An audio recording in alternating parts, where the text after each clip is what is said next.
तो लेसन 5 में पृष्ठ रसायन में आज का आपका हेडिंग है जिसका नाम है क्या लिखा है, जियो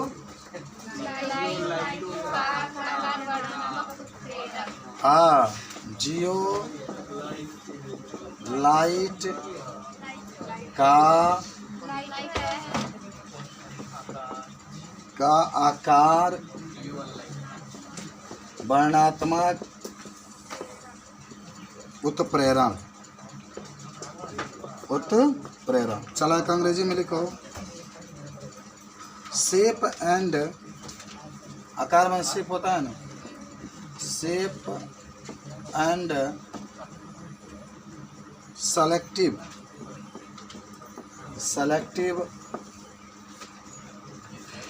catalyst of zeolite, catalysis of zeolite. देखिए आइए आपको पढ़ना है कि आपसे अगर कोई पूछे कि क्या होता है तो इसके बारे में क्या बता सकते हैं।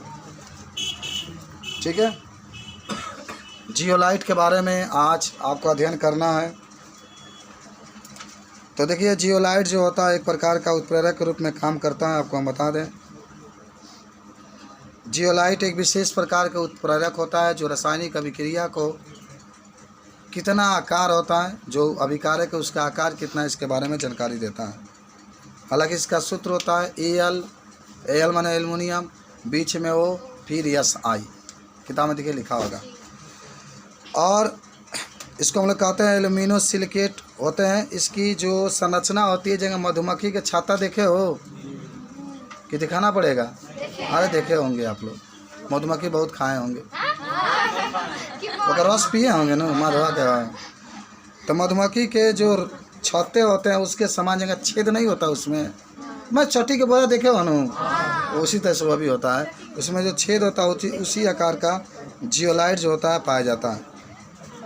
समझ रहे हैं? हालांकि जियोलाइट जो होते हैं वह सबका माने जो आकार होता है सबका अलग अलग होता है, ये बता सकते हैं आप। इसमें ये रासायनिक अभिक्रिया को उत्प्रेरित करती है। हालांकि अभिकारक और उत्पाद के आकृति और आकार को भी बारे में बताती है, बता सकते हैं आप इसमें। समझ रहे हो?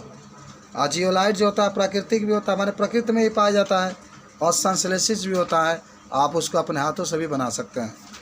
बात समझ रहे हैं? इसका प्रयोग हम लोग पेट्रोलियम में करते हैं, पेट्रो रसायन में करते हैं, औषधि बनाने में करते हैं, कार्बन डाइऑक्साइड बनाने में करते हैं, तमाम प्रकार के महत्वपूर्ण यौगिक को बनाने में इसका प्रयोग हम लोग करते हैं। याद हुआ सबको? जल को निर्जलीकरण करने में, निर्जलीकरण का मतलब जानते हैं ना, जब कोई जल है उसको जैसे मान लो कोई पदार्थ, वो पदार्थ से जब जल को अलग कर देते हैं तो उसी का कहता है निर्जलीकरण। तो का जाने हम लोग। आपसे कोई पूछता है कि जियोलाइट क्या है, तो आप कहेंगे जियोलाइट एक प्रकार का विशेष उत्प्रेरक है, विशेष उत्प्रेरक है, जो इसका सूत्र होता है AlOSI यानी एल्यूमिनो सिलिकेट। आज जो जियोलाइट होता है इसका आकार मधुमक्खी के छत्ते के समान होता है। इसका आकार किसका होता है? नहीं देखा मधुमक्खी? अरे देखे होंगे, उसके तरह होता है। हालांकि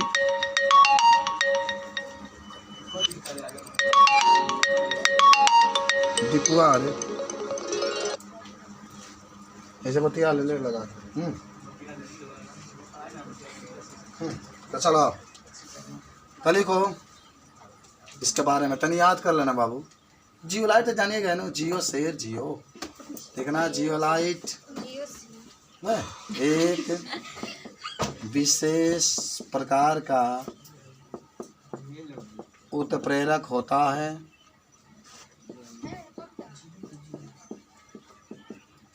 जियोलाइट एक विशेष प्रकार का उत्प्रेरक होता है। यह रासायनिक अभिक्रिया को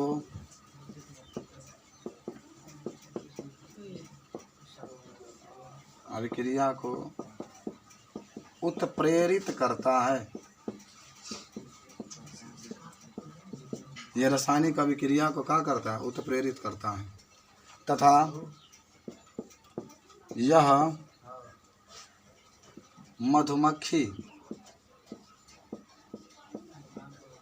के जियोलाइट एक विशेष का उत्प्रेरक होता है। अपने हिसाब से बैठा ले यार, छत्ते के समान होता है, मधुमक्खी के छत्ते के समान होता है। जैसे मधुमक्खी के छत्ते में छिद्र होता है, उसी प्रकार एकरो में छेद होता है। माने जियोलाइट में, जियोलाइट में बाबू तन तुम लोग नीट में बैठना है। माने ऐसे लड़के हिंदुस्तान के हो गए हैं कि याचिका दायर कर दिए थे कि हम लोग का पेपर नहीं देना है नीट का, कल का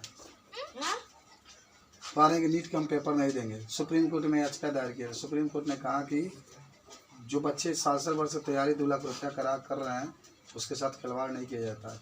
खूब लड़का का किया वाला सुप्रीम कोर्ट कहा, खारिज कर दिया, कहा कि नहीं नीट का पेपर होगा तो होगा, आप लोग को देना हो तो दीजिएगा, हम नहीं देना तो मत दीजिए। जियोलाइट में छिद्र होता है। आगे लिखना जियोलाइट का सूत्र। अच्छा ये सब बोर्ड के पेपर में आए तो लिखा जाएगा ना, क्या होता है जियोलाइट का सूत्र? AlOSI। नाम क्या होगा? एल्यूमिनो सिलिकेट होता है, ठीक है। यह रासायनिक अभिक्रिया के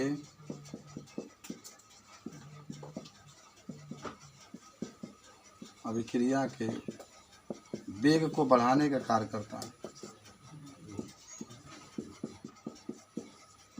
बस इतना लिख लिए बहुत होता है।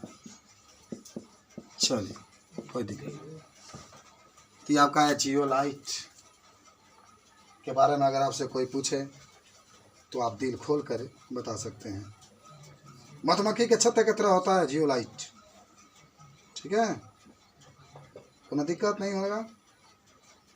तब आपके पास शायद अगला हेडिंग होगा एंजाइम उत्प्रेरक। अगर हमारे शरीर में एंजाइम ना हो, एक रोचक बात सुनो, लिखा गया है ना, यदि हमारे शरीर में एंजाइम ना हो तो भोजन के पाचन में जानते हो कितना टाइम लगेगा? 50 वर्ष का। एक बार खाना खाओगे तो 50 साल बाद पचेगा। ये कहो कि हमने अंदर पाचक एंजाइम बा, सुबह खाने जान शाम के एकदम पचाव फिट करके आप पेट के बहरी निकाल देता है। हाँ, अगर पाचक एंजाइम नहीं होता तो 50 साल लोग नहीं खाते तो किराना का दुकान क्या चलता है? बोलो। तो आइए आज हम लोग पढ़ते हैं एंजाइम उत्प्रेरक। चलो मिटाएं इसको यार, फटाफट लिखो यार, कितना टाइम लेते हो। खड़ा होकर लिख लो। एंजाइम उत्प्रेरक तुम्हें लोग के लिए फायदे के लिए बनाया गया है कि आने वाला टाइम में कभी भी मोबाइल से पढ़ने का मौका मिले तो पढ़ना चाहिए। एंजाइम उत्प्रेरक याद बा? एंजाइम उत्प्रेरक अंग्रेजी में क्या कहेंगे? Enzyme catalysis. Enzyme catalysis. पहले हम कुछ आपको बात बता दें तभी हम पढ़ेंगे। आखिर एंजाइम उत्प्रेरक के बारे में आपसे कोई पूछे तो क्या कहेंगे? कहेंगे एंजाइम जटिल नाइट्रोजन युक्त कार्बनिक पदार्थ होता है। याद करो, एंजाइम जो होता है जटिल नाइट्रोजन से बना हुआ कार्बनिक पदार्थ होता है। और एंजाइम जो होता है जीवित कोशिकाओं द्वारा उत्पन्न होता है। याद करो, एंजाइम किसके द्वारा? जीवित कोशिकाएं जो होती है उसके द्वारा उत्पन्न होता है। हालांकि एंजाइम जो होता है प्रोटीन से मिल करके बना होता है। एंजाइम में क्या मिलता है? प्रोटीन। आप मत भूलिएगा इसको। हालांकि ये जो होता है एंजाइम हमारे शरीर के लिए तमाम प्रकार की क्रियाओं को प्रेरित करता है। इंसुलिन का नाम सुने हो? अगर इसकी कमी हो जाए तो कौन सा रोग हो जाता है? मधुमेह रोग, शुगर। इंसुलिन की कमी हो जाए तो मधुमेह रोग हो जाएगा, शुगर जिसको आप कहते हैं। पाचक एंजाइम की कमी हो जाए तो भोजन का पाचन में कितना टाइम लगेगा? 50 वर्ष का टाइम लगेगा। समझ रहे? इसीलिए इसको हम लोग जैव रासायनिक उत्प्रेरण भी कहते हैं। आपसे पूछा जाता है कि एंजाइम उत्प्रेरक को जैव रासायनिक उत्प्रेरक क्यों कहते हैं? क्योंकि जीवित जीवधारियों द्वारा क्या होता है? उत्पन्न होता है। ठीक है, तो चलिए हम लोग लिखते हैं एंजाइम उत्प्रेरक के बारे में कुछ सीखे तो नोट कर लेते हैं। तो एंजाइम उत्प्रेरक के बारे में लिखते हैं हम लोग। लिखो, यह जीवित कोशिकाओं द्वारा उत्पन्न होता है। कैसा लगता है बायोलॉजी आपको, केमिस्ट्री आपको? यह जीवित कोशिकाओं द्वारा उत्पन्न होता है, उत्पन्न होता है। यह प्रोटीन के अणुओं से मिलकर बना है,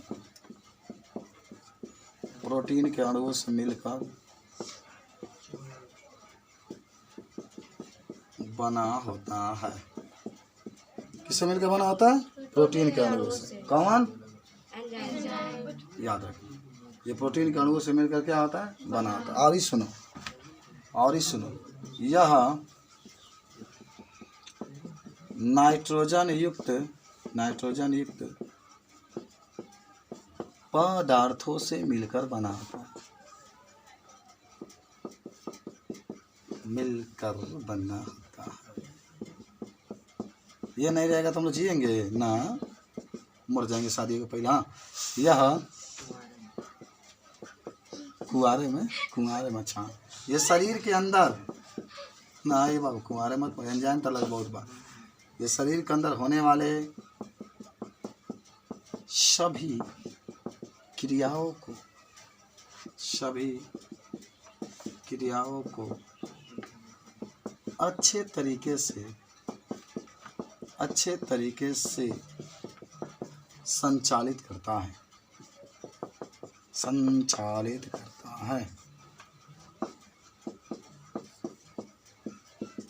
यह एंजाइम पौधों में भी पाया जाता है। यह एंजाइम पौधों में पाया जाता है। ये एंजाइम पौधों में क्या होता है? पाया जाता है। कौन एंजाइम? एंजाइम कौन है? इसे जैव रासायनिक उत्प्रेरण भी कहते हैं। पढ़ लिखा है इसको तो छोड़िए दिए थे। तुम लोग किताब पढ़ते ही नहीं तो बहुत मज़ा आता, हम तो पढ़ते हैं तो याद हो जाता। इसे जैव रासायनिक, टाइम निकालो शाम के समय पढ़ो, एक लिमिट बना लिया जाता है। खूब पढ़ो, जितना पढ़ोगे उतना ही जानकारी आपके पास होगा। खूब पढ़ो, जितना पढ़ो उतना ही अधिक जानकारी, उतना ही मज़ा आएगा पेपर में लिखने में। अपने एक एग्जाम्पल देख लिया जाए। आइए, अलग तरह लिख लेना कि प्रयोगशाला में इसको 1969 में सबसे पहले बनाया गया था। ये भी थोड़ा सा नोट करना।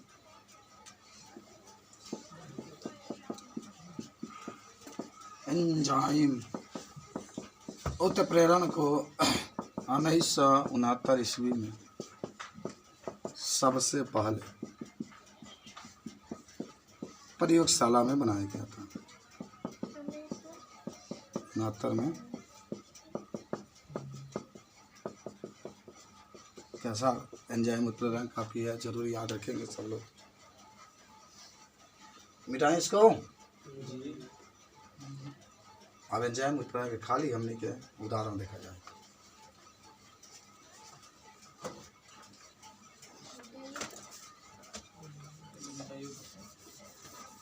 माने लिखना है तो बहुत फास्ट लिखना। मिटा दे पूरा, हो गया। देख ले सब लोग। समझ में आ रहा है ना? ये माने हमने के अंदर पाया जाता है, पचाने का काम करता है, चाहे विसर्जन का काम करता है, सब काम ही करता है। अब देखो, एंजाइम उत्प्रेरण के हो जाएगा सब उदाहरण। अच्छा, याद है एग्जाम्पल ऑफ एंजाइम कैटलिस्ट? पहला तो यही में लिख सकते हैं आप, इच्छू शर्करा, जबकि हम लोग सुक्रोज कहते हैं, सुक्रोज। अच्छा तो याद करिएगा ना, सुक्रोज या इच्छु शर्करा, इसमें एक एंजाइम, सुक्रोज का सूत्र सब लोग जानते हैं। सुक्रोज माने चीनी, C12H211, इनमें जल मिला दो। चीनी ले लो, चीनी का सूत्र क्या होता है? C12H, और में जल ले लो H2O, और में इन्वर्टेस एंजाइम मिला दो। हालांकि देखो अधिकतर जो सुनो, अधिकतर जो एंजाइम होते हैं ईस्ट से बनाया जाता है, कवक जिसको कहते हैं, याद करना, कवक, कवक से ज़्यादा एंजाइम बनाया जाता है।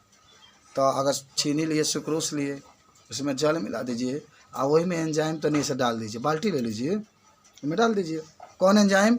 इन्वर्टेस एंजाइम, आपकी किताब में लिखा है। तो ग्लूकोज और आपको फ्रैक्टोज का निर्माण होगा। किसका? ग्लूकोज का सूत्र होता है C6H12O6, आप प्लस फ्रैक्टोज का भी यही होता है C6H12O6। तो लिखो पहला उदाहरण, कहाँ ले लो? चीनी ले लो, सुक्रोज मिला दो पानी, तब आएगा इन्वर्टेस एंजाइम, इन्वर्टेस एंजाइम बनेगा C6H12O6, इससे 6H12O6। इसका नाम लिख लेना ग्लूकोज। बड़ा मज़ा आता है ग्लूकोज पीने में। खाते हैं ना ग्लूकोज आप लोग, ग्लूकोन डी। फ्रैक्टोज सबसे मीठा शर्करा का नाम है फ्रैक्टोज। फलों में पाया जाता है, अंगूर चूसो, केला में कहाँ पाया जाता है यार, बहुत कम पाया था। अंगूर चूसो, सेब चूसो, वो सब हाँ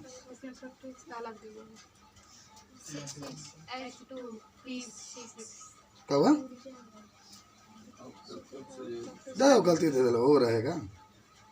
पी कहाँ से आगे लेने तुम, उसको वो बनाओ, छापने में गलती कर दिया। कहाँ कहीं वो पी है क्या, उसमें छापने में गलती हो गया। सेकेंड नंबर आ जाओ, ग्लूकोज का एथिल अल्कोहल में परिवर्तन। अब तारा ग्लूकोज से क्या बनाना है? Ethyl alcohol. ये एंजाइम है इन्वर्टेस। आपसे प्रश्न कोई पूछेगा, बताओ सुक्रोज को अगर हम लोग सुक्रोज से ग्लूकोज बनाना है तो किस एंजाइम का प्रयोग करेंगे? Invertase, invertase, invertase, invertase. याद करो आज। हाँ जो कहाँ है?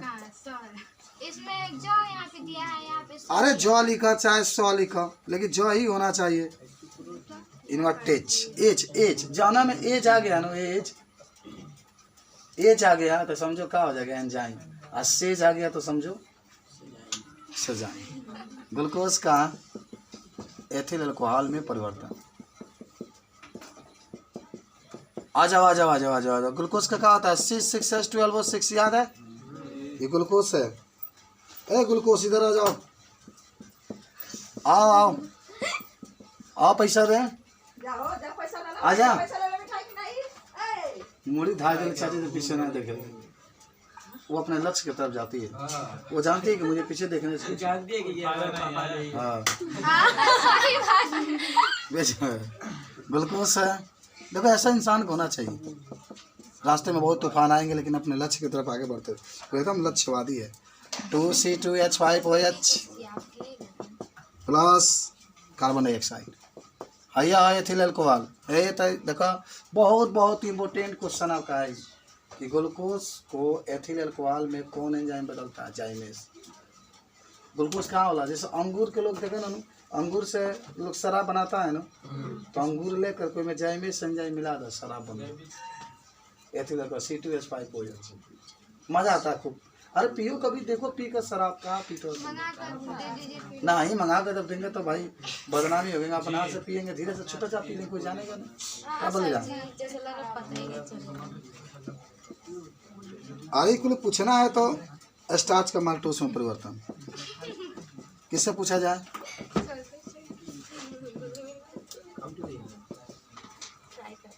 माल्टोस में परिवर्तन। अच्छा, आप सभी लोग स्टार्च का सूत्र जानते हैं? स्टार्च कहाँ पाया जाता मालूम? कहाँ?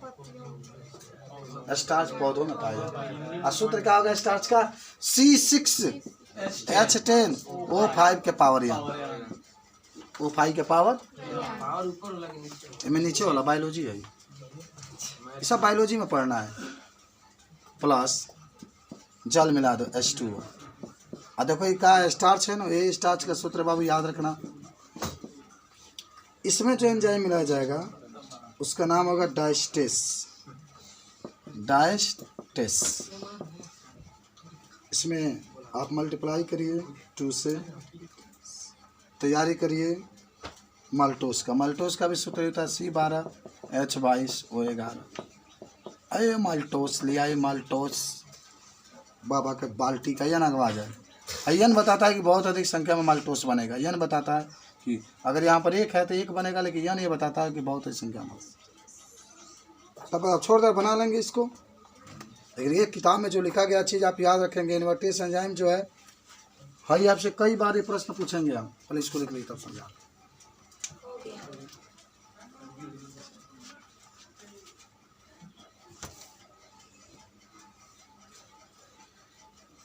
आपसे मैं पूछना चाहूँगा कि इन्वर्टेस जो एंजाइम होता है किससे प्राप्त किया जाता है, तो कहेंगे ईस्ट से।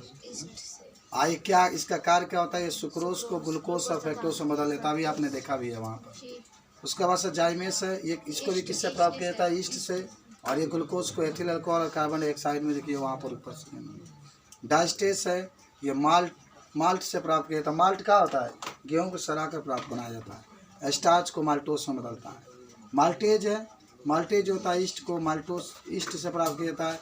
ये माल्टोस को ग्लूकोज में बदलता है। ये सब आप याद रखेंगे, कोई दिक्कत नहीं। ये इम्पोर्टेंट, आज लंच के समय आप इसको याद करिएगा इसको, ठीक है, एकदम याद कर लीजिएगा। अधिकतर देखिए सारा कवक ईस्ट से ही प्राप्त किया गया। हालांकि यूरिएज जो है सोयाबीन से प्राप्त किया गया। जो पेप्सिन है, पेप्सिन कहाँ पाया जाता है, अमाशय में। किसको पचाता है पेप्सिन, प्रोटीन को। पौष पेप्सिन, पौष प्रोटीन। और अमाशय में रेनिन भी पाया जाता है। किसको पचाता है, दूध को। रेनिन किसको पचाता है, दूध को। और पेप्सिन प्रोटीन को, याद करो। एगो लाइपेज होता है, लाइपेज किसको पचाता है, वसा को। लाइपेज, यार सब याद करो, ये याद हो गया ना। तो लाइपेज किसको पचाता है, वसा माने डालडा। डालडा खाते हो, घी खाते हो, तेल खाते हो, तैलीय पदार्थ जो खाते हैं वो आपका होता है। सबसे तेलीय पदार्थ वो था जो तुम लोग लेकर के आए थे केकवा, उसमें हाथ धोने के बाद तेल अंश लग रहा था। तो जितना स्रोत वगैरह उसके बारे में पढ़ सकते हैं। अब हम लोग पढ़ने वाले हैं एंजाइम उत्प्रेरक के गुण क्या होता है। एंजाइम उत्प्रेरक के गुण, तो गुण के बारे में आपको देखिए किताब में लिखा गया, थोड़ा मैं आपको पढ़ के पहले बता दूं। पहला आपका होगा सर्वोत्तम दक्षता। सर्वोत्तम दक्षता, अगर माने एंजाइम के पास इतना कैपेसिटी है, सुनो इधर, एंजाइम के पास इतना कैपेसिटी है कि किसी रासायनिक अभिक्रिया में अगर एंजाइम को डाल दें तो 1 मिनट में 10 लाख से लेकर 50 लाख अणुओं तक बना सकता है अभिकारक से उत्पाद। देंगे 1-2 बनी, एंजाइम डाल देंगे तो 10 लाख से लेकर 50 लाख तक बन सकता है। इसी को सर्वोत्तम दक्षता कहते हैं। माने एंजाइम को मिलाने के बाद अभिकारक से उत्पाद बहुत अधिक संख्या में बनते हैं। जैसा मैंने आपको बताया ना, एंजाइम ना हो गए तो भोजन खा लोगे तो कितने दिन बाद पचेगा, 50 साल बाद पचेगा। है तो तो 1 दिन खा लोगे और रहने रहे दो, 50 के बाद आदमी मरिए जाएगा, भोजन की जरूरत नहीं होगा। उच्च विशिष्ट प्रकृति के बारे में आइए। उच्च विशिष्ट प्रकृति का मतलब जितनी भी रासायनिक अभिक्रिया होती है, अलग अलग अभिक्रियाओं के लिए अलग अलग एंजाइम का प्रयोग किया जाता है।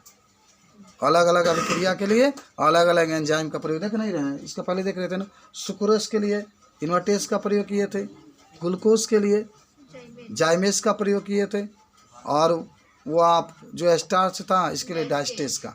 तो इसी को विशिष्ट प्रकृति कहते हैं कि अलग अलग जो रासायनिक अभिक्रिया होती है अलग अलग एंजाइम प्रयोग की जाती है।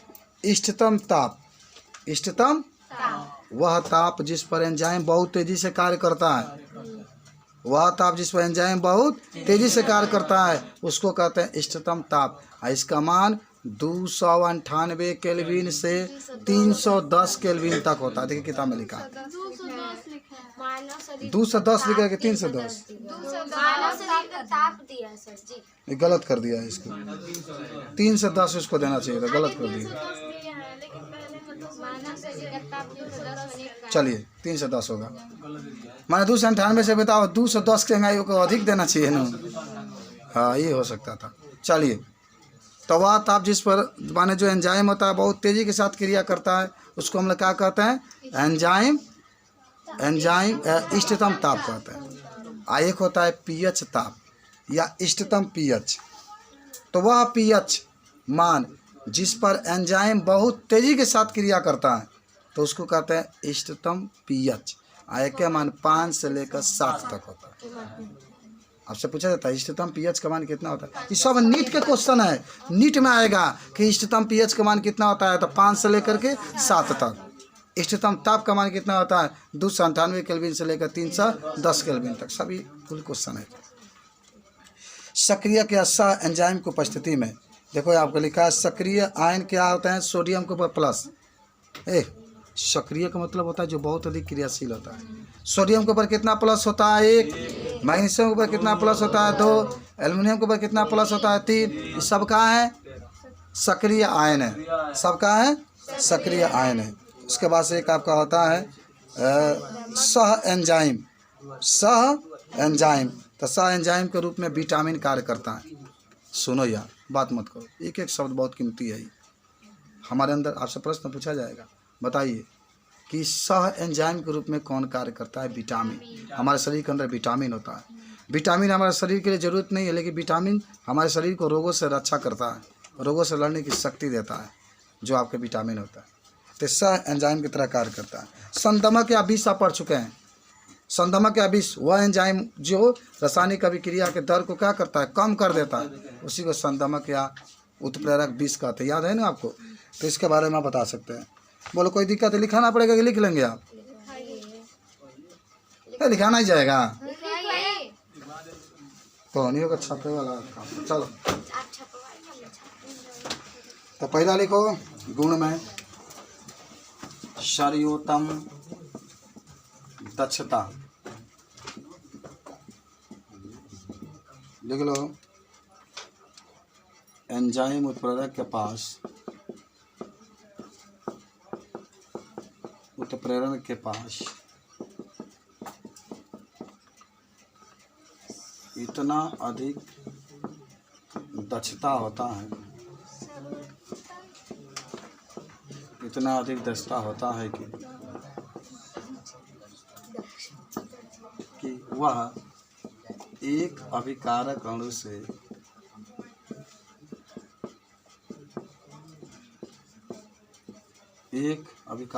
से बहुत अधिक संख्या में उत्पाद के अणु बन सकते हैं।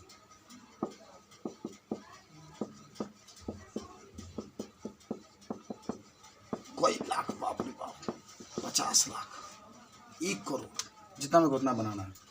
ठीक है। दूसरा लिखना है उच्च विशिष्ट प्रकृति। लिखा गया सबका? नहीं, या फटाफट लिखो, सुनते में लिखो ना। उच्च विशिष्ट प्रकृति लिखना। अलग अलग अभिक्रियाओं के लिए अलग अलग अभिक्रियाओं के लिए अलग अलग उत्प्रेरक का प्रयोग किया जाता है।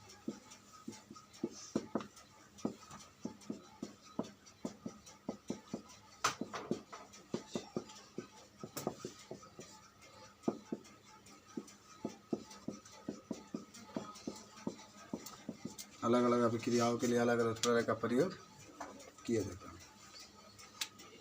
तीसरा,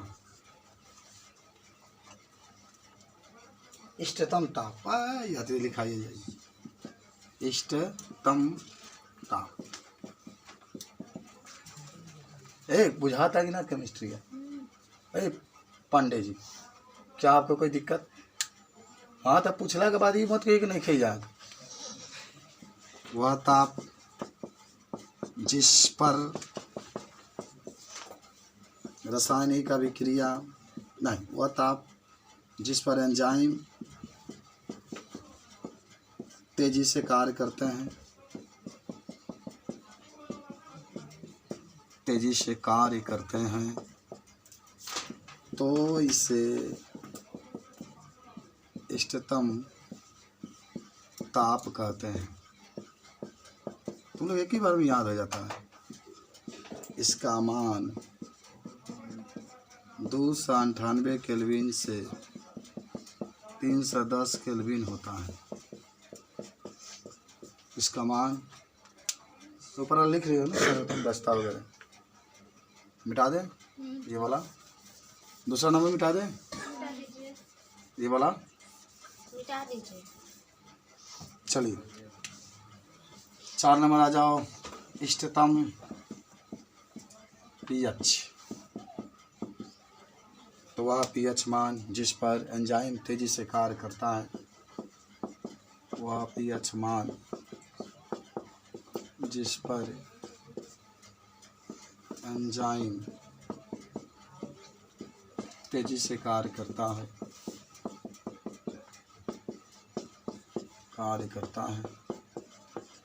उसे इष्टतम पीएच कहते हैं। इष्टतम पीएच कहते हैं। इसका मान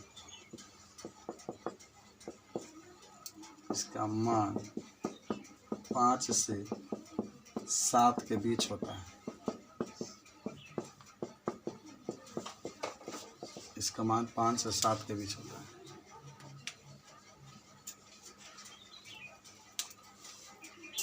मिटा दें।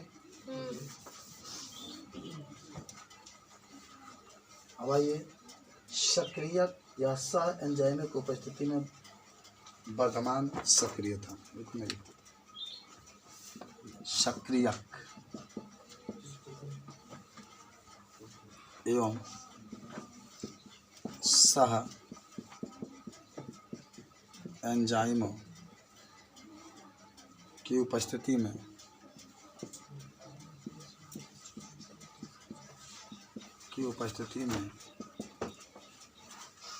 वर्तमान सक्रियता।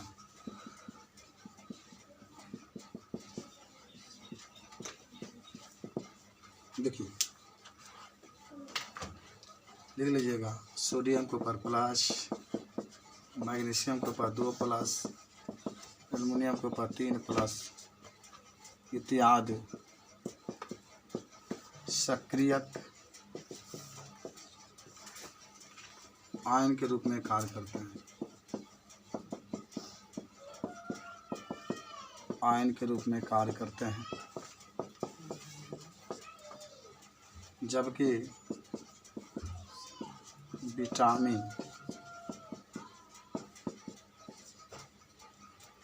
सह एंजाइम के रूप में कार्य करते हैं।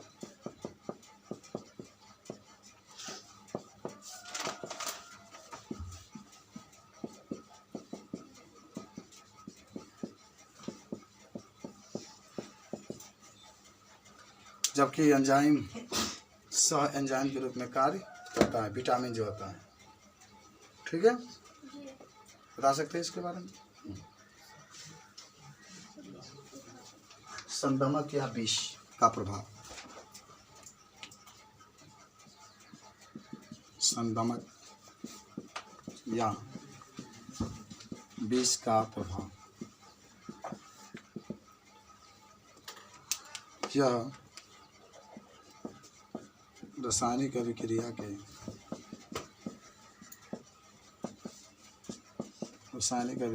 के वेग को कम कर देता है। बहुत ही सिंपल था ये। संदमक या विष ये रासायनिक अभिक्रिया के वेग को क्या करता है? कम करता है। ठीक है, कोई दिक्कत? तो आज के लिए इतना ही केमिस्ट्री रखते हैं। कल मैं आपको पढ़ाऊंगा ताला कुंजी। ताला कुंजी के बारे में पढ़ाया जाएगा। एंजाइम उत्प्रेरण की क्रिया विधि। लाजवाब टॉपिक कल आएगा। ठीक है, बहुत मजा आएगा कल पढ़ने के लिए।